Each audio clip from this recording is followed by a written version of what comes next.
In this video, I want to show you how to load paper in your HP LaserJet Pro 3001 DW. So the paper tray is hidden right under the printer. You need to put your fingers on the side over here, on the lower side of the printer, and pull this drawer towards yourself.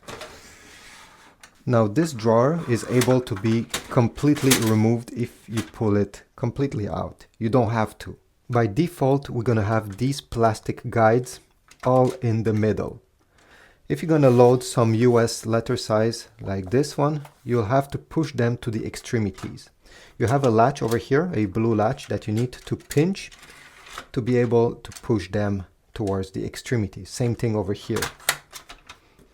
If you look closely on this drawer, you're going to have some inscriptions over here telling you which size of paper, telling you where to place this plastic guide depending which size of paper you're going to input. So A5, B5, 11, and over here A4 and also US letter size. If you're going to input legal size paper, you need to extend this drawer simply by pushing this lever and pulling the drawer. Right now it will be able to take larger paper. Just like that.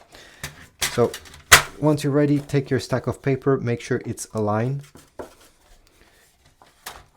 and simply put it inside of the drawer. And then you simply have to glide everything back inside. And this is about it. Thanks for watching. If you want to get some paper for your HP laser printer, I'll put links down below towards Amazon. Leave a like, comment, subscribe, and I'll see you in the next video.